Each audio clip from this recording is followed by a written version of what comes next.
berjumpa lagi nih Sobat BPTTG dengan saya Febri Lilah, tentunya di podcast Teknologi Tepat Guna Disperindak DIY Gunuman Migunani, diskusi singkat syarat manfaat. Dan hari ini kita akan membahas tema yang menarik nih, yaitu mengenai implementasi teknologi tepat guna pada IKM Tahu Murni.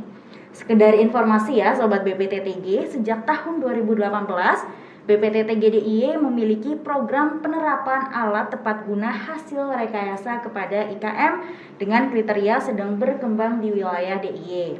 Setiap tahun nih sebanyak 4-5 alat tepat guna di fasilitas pinjam pakaikan kepada IKM di masing-masing kabupaten di DIY. Nah, IKM Tahu Murni adalah salah satu IKM dari Desa Tuksono, Sentolo, Kulon Progo yang mendapat bantuan fasilitas pinjam pakai pada program penerapan alat tepat guna hasil rekayasa tahun 2019. Kira-kira nih seperti apa ya alat tepat guna yang digunakan pada IKM Tahu Murni dan bagaimana implementasinya? Selebihnya akan kita bahas bersama dengan ketiga narasumber yang sudah datang pada hari ini. Yang pertama ada anggota DPRD DIY, Bapak Ios Rizal. Ya, Assalamualaikum warahmatullahi wabarakatuh. Waalaikumsalam warahmatullahi wabarakatuh. Sehat Pak? Sehat, amin. Oke, amin. Selanjutnya ada dari Teknisi Penelitian dan Perekayasaan Terampil Balai Pengembangan Teknologi Tepat Guna Disperindak DIY, Bapak Dedi Setiawan. Ya, selamat sore. Sore, sehat Pak? Sehat. Sudah makan? Sudah. Oke, berarti sudah siap ya, sudah berenergi. Selanjutnya nih ada dari Ketua IKM Pengrajin Tahu Murni, Bapak Ponimin Haryono. Jono. Salam. Ya. Oke, sehat Pak? Sehat, alhamdulillah. Oke, baik. Ini perjalanan langsung dari Kulon Progo Pak? Iya. Oke, macet nggak Pak di jalan? Alhamdulillah tidak. Oke, alhamdulillah enggak ya. Kebetulan ini juga hari Senin ya. Iya, iya. Oke, mungkin kita langsung masuk aja nih ke diskusi awal kita. Saya ingin pertama-tama bertanya terlebih dahulu langsung ke Pak Ponimin nih Pak. Oh iya, iya, iya. Sebenarnya bagaimana nih Pak awalnya IKM Tahu Murni bisa mendapatkan program penerapan alat tepat guna dari BPTTG DIY? Assalamualaikum warahmatullahi wabarakatuh. Waalaikumsalam. Kepala Dewan untuk Daerah Istimewa Jakarta yang kita hormati, dan Mas dan Mbak semua yang hadir di sini. Langsung aja saya menjawab pertanyaan dari narasumber Mbak. Ya, saya awalnya setelah saya mendapat atau pinjaman peralatan untuk pengrajin tahu di Kulon Progo, termasuk di Padukuhan Purwoto, IKM di Purwoto. Alhamdulillah dulu kita kerjasama dengan Perindak Kulon Progo dan DIY. Alhamdulillah dari teknologi tepat guna provinsi waktu itu membantu peralatan ketelwap di tempat saya untuk fasilitas pembuatan tahu. Oke. Alhamdulillah saya sudah menggunakan kurang lebih 3 tahun. Senang sekali. Waktu dulu saya kan cuma pertama itu pakai wajan biasa, pakai dream itu. Karena saya perkembangan terus tahu itu yang makan bukan cuma orang tani, bukan orang kampung, tapi bapak-bapak pejabat. Iya. Baik Pak DPR mungkin bisa makan tahu. Masih makan tahu kan Pak? Oh, saya sering penyuluhan dari Dinas Perindustrian, Daperindak untuk meningkatkan apa yang supaya tahu itu nggak sangit. Saya waktu dulu ikut seminar di LIPI di Bantul. Itu ada peralatan ketelwat pakai dream. Oke. Saya menggunakan ketelwat dream sampai puluhan tahun, tapi lama-lama masih ada rasa iyeng atau sangit. Oke. Nah, lama-lama terus itu saya ketemu Perindak Kulon Progo, terus alhamdulillah dari BB Teknologi Tepat Guna itu Pak, kalau saya pinjami, ini bukan bantuan, saya pinjami untuk percontohan untuk pengembangan tahu lebih baik, lebih nanti rasa lain, mau nggak untuk mengelola? Saya siap mengelola. Alhamdulillah sampai sekarang nggak ada kendala, malah bisa mempercepat pembuatan. Karena kalau saya dulu cuma habis 1 kental, sekarang saya per hari 2 kentalan. Dan itu hasilnya baik sekali, tidak ada rasa sangit atau gimana, dan alatnya itu kalau pertama memang paling tidak itu setengah jam baru mendidih, umek Mbak. Tapi kalau sudah dipakai satu kali sampai saya buat 2 kental itu lancar, hasilnya baik. Terus saya sendiri sekarang dipercaya oleh ke Perindustrian Kulon Progo dan Dinas Sosial untuk ngikut pelayanan PKH. Oh ya. Karena PKH Kulon Progo itu ada 55.000 orang. Saya dibagi 3 kecamatan, itu Pengasih, Nanggulan, Samigaluh. Itu ada 11.000 penerima manfaat atau PKH. Nah, itu terus sampai sekarang saya sering dikunjungi bapak-bapak dari dinas, gimana kok bisa, dari Polres pun saya dicek, Pak ini kolaan atau buat sendiri, silahkan cek tempat saya. Alhamdulillah sampai sekarang lancar, dan saya menuju harapan mudah-mudahan nanti ya memang pengrajin itu maunya kalau masih ada dana anggaran minta untuk menambah. Lah kalau tempat saya kan masih pakai itu baknya keramik, itu harapan loh. Tapi kalau saya kemarin itu ada tetangga saya beri alat itu di Bekasi, karena sekarang habis 6 kental 1 hari. Nah saya Pak, tapi alatnya sampai 85 juta dari Bekasi sampai selesai masang itu. Tapi kalau enggak sesuai pembuatan yo, karena tenaganya pakai listrik semua Pak. Tapi saya cuma sebagai pengrajin kecil untuk memberi contoh. Yang penting alatnya nanti bisa bertanggungjawabkan, tidak ada sedikit pun yang kira-kira iyeng atau penyemaran lingkungan. Dan kepada Bapak Dewan, terima kasih sekali Pak. Kalau dulu ya ada warga saya itu mendapat bantuan dari Jakarta, dari pusat itu SSDM, tapi kan nggak bisa dioperasional karena alatnya lebih canggih. Itu dulu lewat mana Wong, tahu-tahu saya itu cuma didatangi ya namanya pemborong atau pelaksana itu di tetangga saya sudah buatkan rumah, alatnya sudah dipasang, akhirnya nggak bisa operasional sampai sekarang karena pakai listrik semua, alatnya kalau rusak habis banyak sekali karena itu bahan bakar dari batu bara Pak. Maka kalau nanti Bapak Dewan di Provinsi ada bantuan yang kira dibantukan untuk IKM baik apa IKM aja, itu ya sederhana tapi bisa maksud saya seperti itu Pak. Ya itu karena habis 600 juta loh kemarin itu Pak.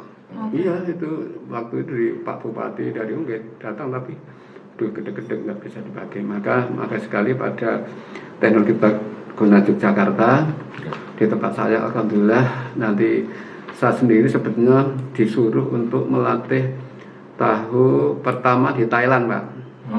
Thailand itu, tapi paspornya karena Indonesia, saya kalau ke sana, kalau nanti saya sana sudah mahir, kan bisa tahu itu diklaim Pak. Iya, saya dan ini akan ke Kalimantan di Singkawa. Itu kemarin saya sudah kedatangan tamu dari dinas juga Pak, dari Singkawa sudah ya di tempat saya 2 kali, dan seragam dari Singkawa saya sudah diberi. Nanti mau doanya nanti saya Januari mungkin saya ke sana ngecek, karena sana buat pabrik tahu hampir 7 miliar Pak. Ya. Maka masalah tahu di tempat saya, lingkungan saya itu, tapi banyak yang belum pakai biogas Pak. Karena manfaat biogas ini besar Pak Dewan. Tempat saya sudah pakai bantuan dari KLH, Kantor Lingkungan Hidup Kulon Progo, sudah puluhan tahun. Alhamdulillah untuk mengurangi biaya beli gas Pak. Karena kalau saya buat sampai 2 kental, gasnya itu dipakai orang 3 untuk rumah tangga Pak. Itu cukup Pak. Itu. Tapi kemarin mendapat bantuan, saya sebagai ketua kelompok tahu, alat biogas dari SDF juga itu 1 unit untuk 10 orang. Itu karena buatnya besar.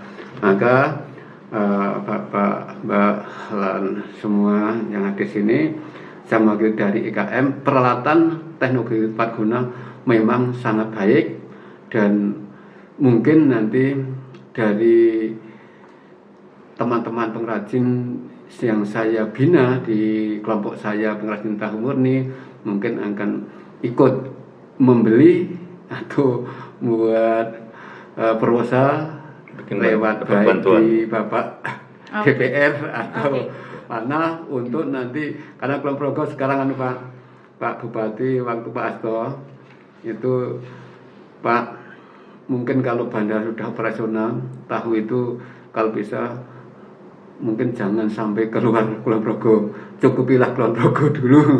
Mungkin itu cita-cita yang penting untuk kebersihan. Alhamdulillah kalau bantuan dari teknologi tepat guna itu Pak baik sekali, ramah di sekitar pengrajin, terus itu awet gitu Pak.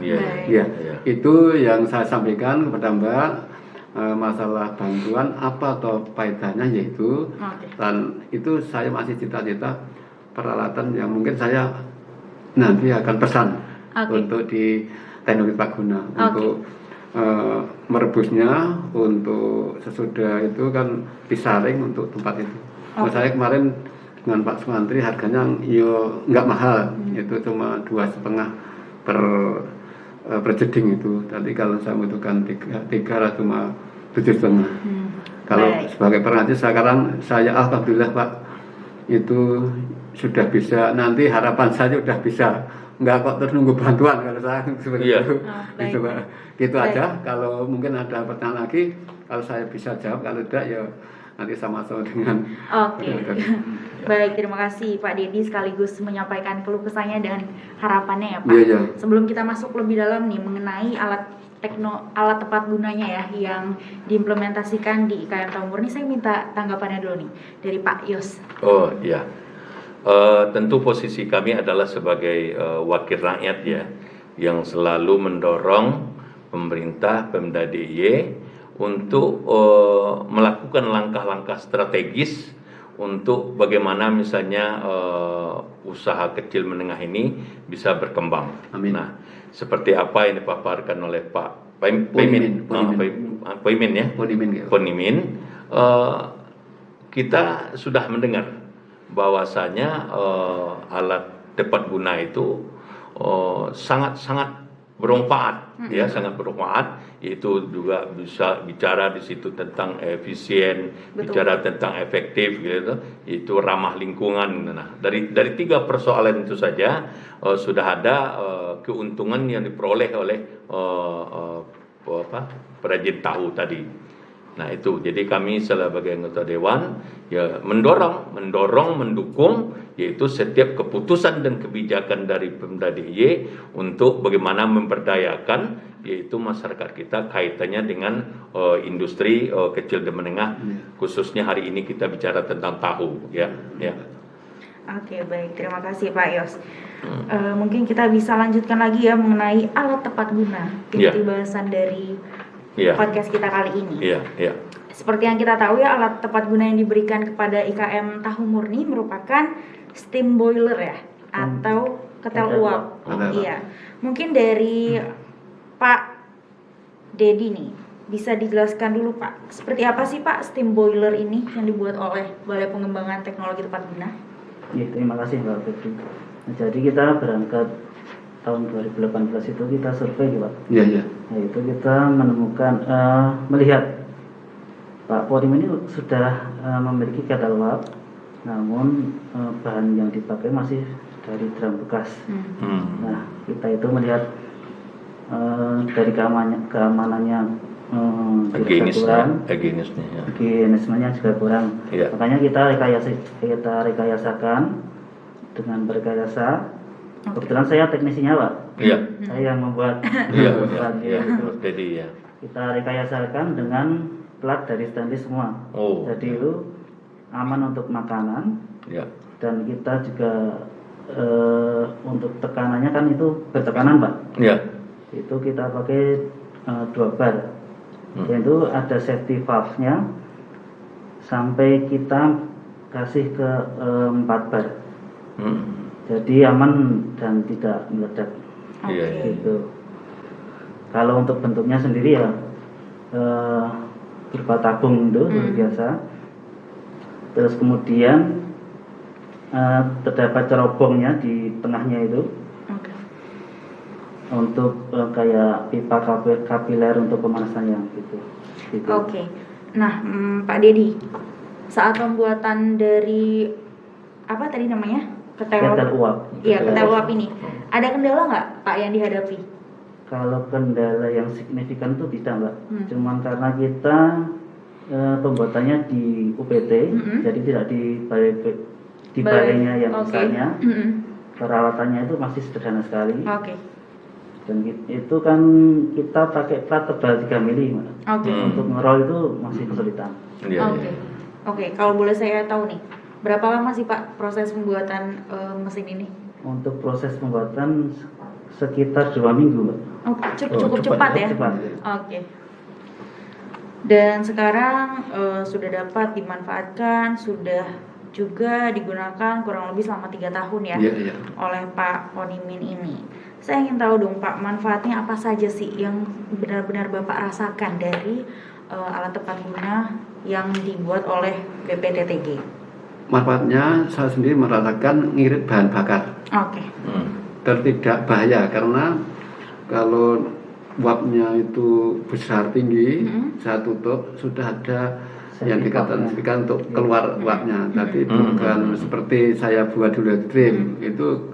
Karena saya khawatir waktu dulu akan menerima, karena saya pas dibanding di Sumodaran tahun berapa itu kan meledak katanya pakai dream itu Pak, sampai membawa korban 1 orang di Sumodaran itu kali Banyum itu. Nah terus saya waktu menerima penyuluhan dari Mas Dedi itu, saya tertarik, kemudian dibantuan nanti bisa tercapai, alhamdulillah. Terus manfaatnya yaitu Mbak, pertama mengirit bahan baku, aman, dan airnya itu bisa teratur. Teraturnya waktu saya untuk akan manasi tahunya kan ada 2 jalur. Ini untuk rembus, ini untuk nggodok airnya untuk manasi tahu. Karena tahu itu ada yang dikum pakai air, ada pakai air yang mendidih, ada yang air mendidih untuk tahu sayur yang pakai air itu tahu pelempung atau tahu keripik sekarang itu kan seperti itu. Nah saya maunya banyak sekali, dan ya itu yang mana itu ngirit bahan bakar. Oke. Baik, terima kasih Pak Poniman. Saya juga ingin tahu dong Pak, kita kan lagi pandemi ya Pak. Iya. Ada yang dirasakan ya sih Pak dari IKM Tahu Murni terdampak tidak oleh pandemi? Alhamdulillah Mbak, ada pandemi Corona 19 itu. Kalau pengrajin tahu di kelompok saya nggak ada, karena tahu itu bahan laku pamuk yang murah, terjangkau. Malah itu ada peningkatan. Pengrajin yang tinggi selain tahu tempe sudah merasakan berat, tapi alhamdulillah walaupun ada kemarin gejolak kedelai hampir 10 juta sampai 11 juta, tapi kan bisa diatur, tahu itu bisa diatur. Pak, ini dinaikkan harganya atau dikecilkan tahunya. Nah itu enggak disiasati ya. Ya Pak Dewan, enggak ada pengrajin tahu di lingkungan saya itu bangkrut. Iya. Alhamdulillah. Amin. Ya alhamdulillah. Itu kedelai itu baru sekarang masih 9.800. Tapi kan enaknya pengrajin tahu itu dengan supplier atau distributor itu kan enak. Saya ngambil 2 ton, masih nanti habis 1,5 ton. Uangnya sudah ditransfer ke distributor kedelai, saya sudah di drop lagi. Berarti nggak ada pengrajin tahu kok putus hubungan dengan itu, terus sambat lagi wah randedet udele tidak. Tapi kalau betul-betul pengrajin tahu, nah itu masalah itu Mbak. Oke. Alhamdulillah ya Pak, malah di pandemi seperti ini Ya, masih ada alhamdulillah. Ya. hikmah baiknya Iya. yang bisa diambil terutama dari IKM pengrajin tahu murni ini. Kalau tahu ada pandemi nggak ada gejolak, tapi harga kemarin ya Iya. sempat gejolak. Tapi sekarang Pak Dewan, yang penggoreng itu harga minyak yang sama Nah, itu ya. yaitu sekarang, tapi ya itu dulu 1.000 itu berapa 4, sekarang 1.002 atau 3. Tapi ya sudah biasa, sudah berjalan. Oke, sudah beradaptasi. Ya, tapi mungkin nanti kalau minyak itu sudah Normal. turun normal ya mungkin kembali Sempat lagi. iya Pak itu Amin. Semoga Iya. memang kembali normal ya. Tapi berjalan ya Pak. Iya. Iya. Oke Pak, saya juga ingin tahu nih Pak, ada nggak Pak selain alat tepat guna yang tadi, yang ketel Ketel, Pak. uap ini, ada nggak Bapak menerima bantuan alat tepat guna lain dari teknologi tepat guna? Atau mungkin ada keinginan Pak untuk mengembangkan usaha lain dengan memanfaatkan alat tepat guna? Ya, saya pertama gini Mbak, saya sudah pernah mendapat bantuan gilingannya, Heller. Heller itu untuk giling kedelai itu saya pernah. Terus alat-alat waktu dulu ember untuk dan dulu kan kecutannya itu tempatnya itu pakai dream, tapi sekarang nggak boleh, dari pemerintah kan nggak boleh, harus pakai yang tidak dayang itu. Sekarang sudah mendapat bantuan waktu dulu saya oleh Pak Bupati, saya menerimanya di kabupaten. Terus keinginan saya itu nanti alat-alat yang untuk di rumah saya tahu itu, alat-alat itu ya nanti akan masuk ke tempat penampungan air kecutan Pak. Jadi kalau orang tempe itu ragi, tapi itu kan air tahu nanti didinginkan untuk buat tahu. Jadi tahu itu nggak ada tambahan dari apapun kecuali cuma airnya sendiri untuk kemarin. Nggak ada pakai dulu, waktu dulu pernah Jakarta rame, terus waktu Pak DPR-nya yaitu Pak Anwar Hamid dulu itu sampai membuat pernyataan betul tahu di Tuksono nggak pakai parmolin. Wah, saya sendiri belum tahu tuh parmolin. Nah itu memang saya menyangka dengan Pak Anwar dulu, Pak nggak ada Pak di sini, nggak tahu apa nama bentuknya apa, saya nggak tahu. Itu nanti detail saya mudah-mudahan saya ini bisa membeli untuk percontohan anak buah saya, kelompok saya. Alat-alat itu nanti yang stilis semua itu saya. Oke, berarti nih dari harapan Pak Ponimin saya ajukan nih ke Pak Dedi Pak. Gimana nih Pak solusinya jika ada IKM yang memerlukan alat tepat guna tetapi terkendala dengan pembiayaan yang terbatas? Nah itu kita biasanya sudah sosialisasikan Mbak. Itu banyak dari IKM juga yang pengen membuat ATG tapi kok keterbatasan dana. Itu biasanya kita sarankan mereka untuk membuat kelompok. Jadi kan nanti bisa kayak patungan gitu. Jadi alatnya bisa dipakai bareng-bareng, itu lebih efisien juga sih. Atau kalau enggak nanti enggak harus homogen dari produknya, tapi prosesnya. Misalnya dari Bapak Ponimin untuk menggiling kedelai, bisa untuk menggiling untuk susu kedelai, kan beda produknya. Seperti itu Mbak. Oke. Ada program lain nggak sih Pak yang kira-kira akan dikeluarkan oleh BPTTG? Kalau untuk program kita sementara masih penerapan alat tepat guna seperti rekayasa. Nah, itu kita per tahun itu 5 alat tepat guna. Dan kemudian kita juga per tahun itu ada prototipe. Jadi kalau ada alat kita belum pernah bikin, kita teliti dan kita bikin. Oke, baik Pak Dedi. Per tahun ada 5 alat tepat guna ya. Tapi manfaat yang dirasakan nih sangat terasa ya Pak. Berarti mestinya alat tepat guna ini bisa diperbanyak, dikembangkan. Maka dari itu kan kita perlu dukungan dari DPRD. Nah, kemudian selanjutnya saya bertanya lagi nih ke Pak Yos. Ya. Program dan anggaran apa aja Pak yang selama ini sudah dilakukan dalam mendukung IKM yang ada di DIY? Ya, langkah-langkah yang ditempuh oleh Pemda DIY, kita bersama anggota Dewan, kita selalu mendorong program yang seperti yang IKM tadi. Tentunya kalau kita misalnya kita lihat per tahun cuma 4, cuma 5, di satu sisi masyarakat kita ini banyak yang punya usaha, nggak cuma di Kulon Progo, ya tahunnya mungkin di Bantul, di Gunung Kidul gitu ya. Nah tentunya kita akan berupaya itu membicarakan dengan Pemda bagaimana program ini untuk tahun-tahun berikutnya betul-betul ditingkatkan, ditambah gitu, nggak cuma 5, bisa 10 gitu loh. Kenapa? Karena kita melihat dari Pak Penini yang dipaparkan tadi, di situ ada efisiensi, ya toh, ada bisa berhemat misalnya. Lantas ada yang efektif. Jadi efektif maksudnya itu waktunya. Mungkin kalau pakai alat yang dulu makan waktunya sekian panjang kan. Ini mungkin hitungan jam selesai. Di situ ada efisiensi, ada efektif kan, dan juga ramah lingkungan gitu loh.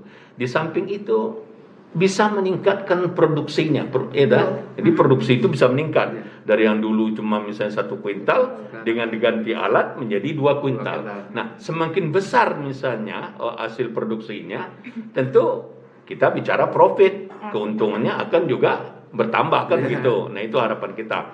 Nah, yang kita dorong, insya Allah kita akan bisa nanti kita bicarakan dengan pihak Pemda DIY bagaimana program teknologi tepat guna ini ditingkatkan, tapi ditambah titiknya untuk pembinaan kepada UKM yang lain gitu. Sehingga nanti kebutuhan tahu kita di DIY ini betul-betul tidak lagi didatangkan dari luar gitu. Saya ada yang dari luar ya Pak ya. Malah banyak yang dari luar ketimbang yang kita produksi di Jogja sendiri gitu loh. Nah, itu yang kita harapkan.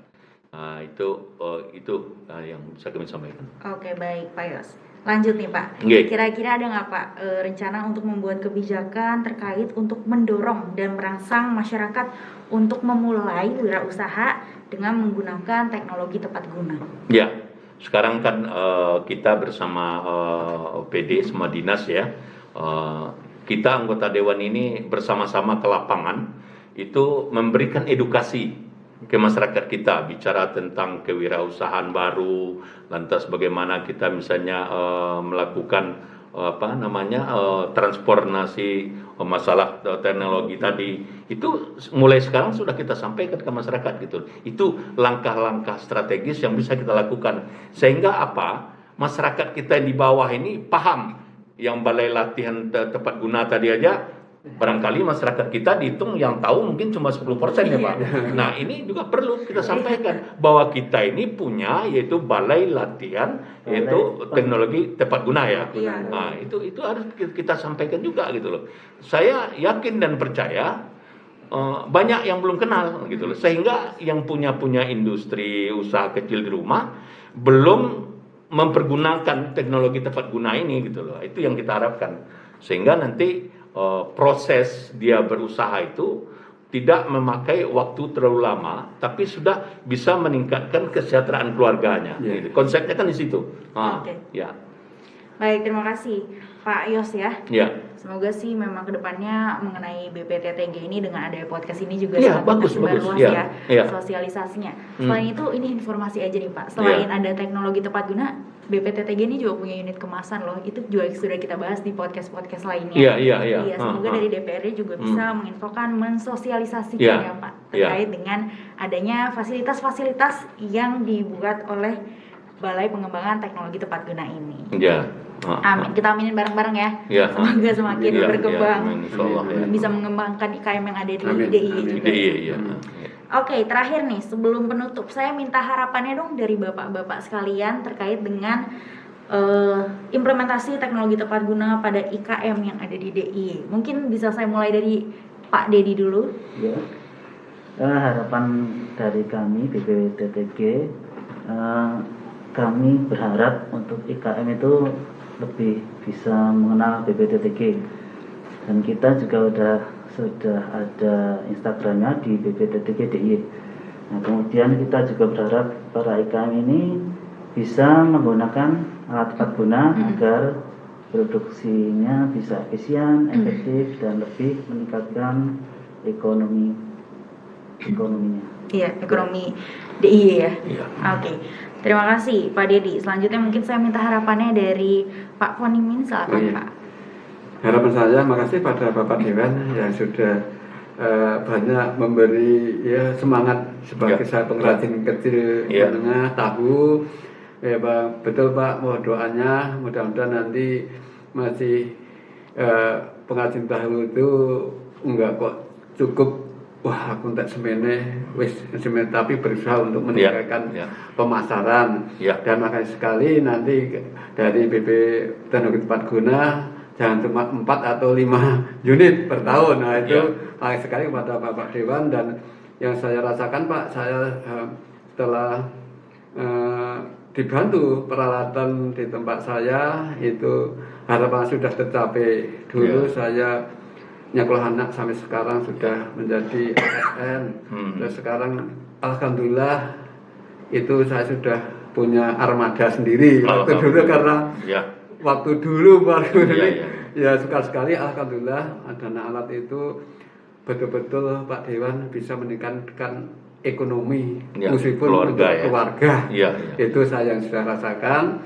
Harapan saya apa yang dikatakan oleh Mas Dedi sebagai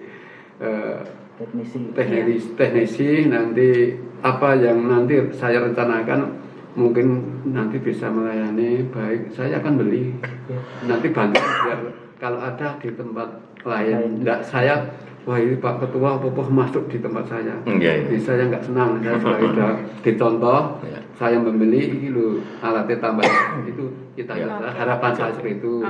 Ya mudah-mudahan harapan saya mudah-mudahan tahu itu bisa menangani pedagang tahu dari luar DIY. Itu cita-cita Bapak Asdo dulu, jangan sampai Kulon Progo kebanyakan tahu dari luar. Nah, seperti itu Pak. Itu makasih sekali, mudah-mudahan nanti alat tepat guna di tempat saya di Gusti Sono Broto bisa nambah Pak. Itu saja. Oke, semoga harapannya terkabul ya. Nah, yang terakhir nih kita ke Pak Yos, harapannya Pak. Ya, harapan kami selaku wakil rakyat ya, harapannya adalah pertama tetap semangat, itu yang pertama. Yang kedua, bagaimana caranya itu perajin tahu kita ini Pak Ponirin ya, yaitu Ponimin menjaga kepercayaan masyarakat. Nah, maksud kita adalah tahu itu benar-benar asli gitu loh. Jadi jangan sampai nanti binaan yang sudah berjalan ini dicemari dengan tindakan yang tidak terpuji, ya campur dengan semacam pengawet segala macam. Nah ini kan nanti akan menjadi masalah besar gitu loh. Jadi kepercayaan yang telah diberikan oleh masyarakat, lantas marketnya semakin besar, nah ini perlu dijaga gitu loh. Nah termasuk juga kepercayaan yang diberikan oleh Pemda DIY melalui badan balai teknologi tepat guna kan, ini perlu dijaga karena barang yang dikasihkan ke Pak Uni ini kan barangnya dipinjamkan kan gitu istilahnya. Lah ini harus dijaga. Jadi kepercayaannya pemerintah dijaga, kepercayaan masyarakat dijaga. Nah, itu statement kami. Ya. Oke, baik. Terima kasih Pak Yas. Itu dia ya sobat BPTTG. Bagaimana kita semua di sini bisa bersinkronisasi gitu ya Pak. Dari Pemda, kemudian dari BPTTG, kemudian eksekutornya langsung di lapangan. Semuanya bisa berkolaborasi bersama-sama khususnya untuk meningkatkan pendapatan upah di DIY ya. Itu kan tujuan utamanya untuk kita bisa mengepres angka kemiskinan gitu di DIY. Kalau begitu terima kasih banyak Pak Yos, Pak Ponimin, dan juga Pak Dedi sudah menyempatkan waktunya untuk hadir di podcast kali ini. Sampai bertemu di lain waktu ya Pak. Sobat BPTTG, itulah dia akhir dari podcast di episode kali ini, yaitu implementasi teknologi tepat guna pada IKM tahu murni. Bisa kita lihat bahwa ternyata memang fasilitas-fasilitas yang diberikan oleh BPTTG memang sangat bermakna dan bermanfaat terutama bagi IKM-IKM yang ada di Yogyakarta. Dan sobat BPTTG, dalam mendukung berkembangnya IKM yang ada di DIY, Dinas Perindustrian dan Perdagangan DIY berperan penting dalam menjalankan tugasnya dengan cara membina dan memberikan pendampingan kepada UKM atau IKM di wilayah Yogyakarta melalui salah satu balainya, yaitu Balai Pengembangan Teknologi Tepat Guna BPTTG DIY. Pelayanan terhadap IKM dilakukan dengan cara melaksanakan fasilitasi pemanfaatan hasil penelitian, pengembangan dan penerapan teknologi tepat guna untuk meningkatkan jumlah produk alat tepat guna atau ATG yang dimanfaatkan oleh masyarakat maupun IKM sesuai dengan Peraturan Gubernur DIY Nomor 98 Tahun 2018. Ya. Dan untuk menutup itu semua, kita aminin bareng-bareng semua harapannya, semoga kedepannya IKM semakin berkembang dan juga BPTTG bisa semakin dikenal oleh masyarakat. Amin. Dan tidak terasa saya sudah menemani Anda lebih dari 30 menit ya. Sudah waktunya saya, Febri Lillah, pamit undur diri. Saya mengucapkan terima kasih dan sampai jumpa di lain kesempatan. Wassalamualaikum warahmatullahi wabarakatuh. Waalaikumsalam warahmatullahi wabarakatuh.